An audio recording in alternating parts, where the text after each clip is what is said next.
So Rita, you've just finished your debut novel, The 14th of September, after working on it for 12 years. First, I want to say congratulations. And second, tell me about it. I'm dying to hear. Okay, well, after 12 years, I'm happy to tell you about it. I've been waiting to talk about it for 40. My story follows the journey of Private First Class Judy Talton, and she is in school on a military scholarship. She's in college, and it's during the time frame of the Vietnam War. But she's been having doubts. She's been having a lot of doubts about the war, about her role in it, because she's taking money from the Army. Does that mean she's complicit? Whatever it is. And so the book opens on September 14th, which is Judy's birthday. And she has made this decision to go underground into the campus counterculture and find out what all the anti-war people are talking about so she can figure out how she feels about it. By doing this, though, what she does is she puts herself in peril.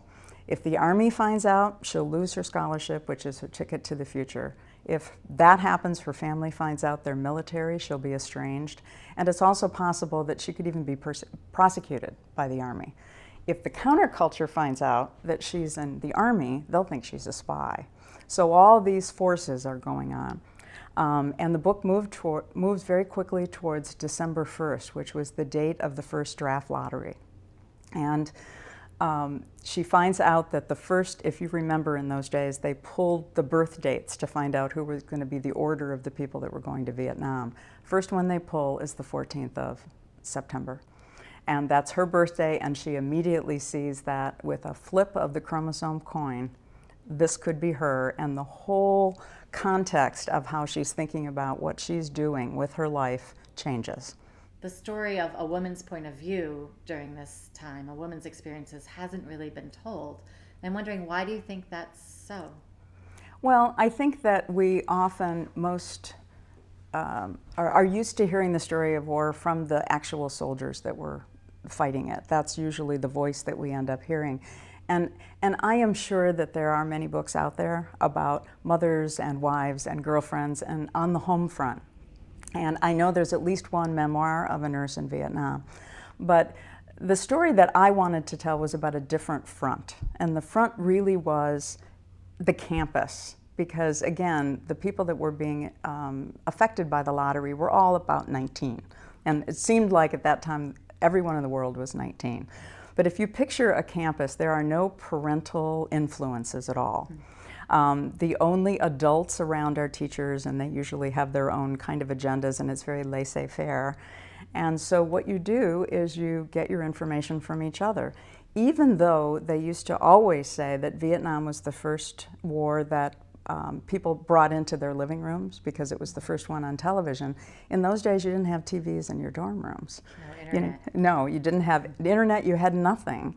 And it may have brought Vietnam into the living room, but it didn't bring it into the dorm rooms. What I remember very much was being, there was this feeling that you had, and I've talked to other people who've had it too, which it was almost a guilt that you had to do everything you could to be involved in the movement to compensate for the fact that you would never be the one going, you would never be the one with your life on the line.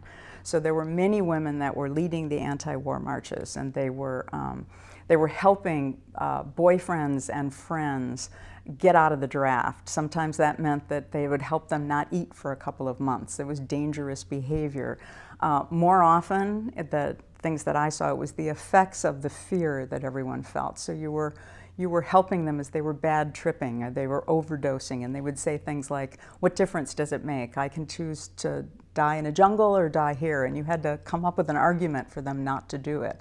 So you did a lot of mopping up tears and sweat and vomit and all of that, and the point was you did feel like you were in it. You really were in it, and that sort of franchised you as a woman in this whole thing, because again, it was a time where it was all about the men.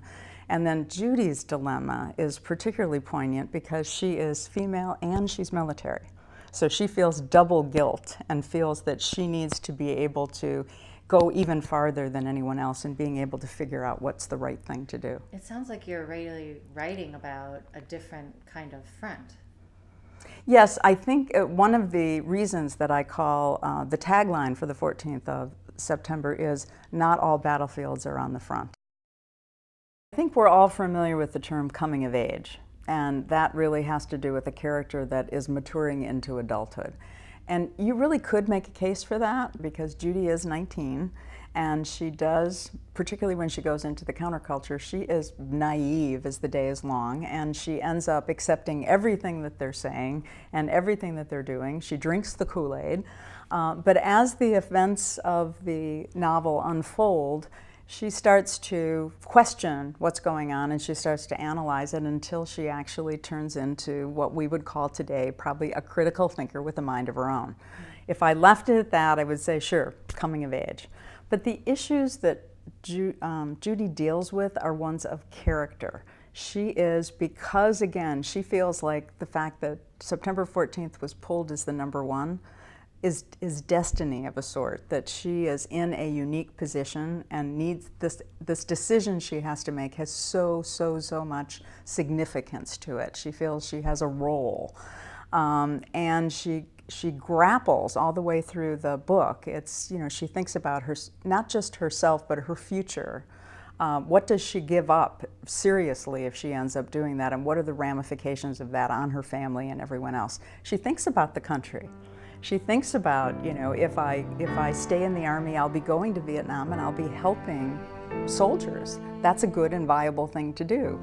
What about the other thing? Am I complicit in the actual decisions around the war? She grapples with all this stuff, and then ultimately what she does is she feels that this decision will define what her character is for the rest of her life.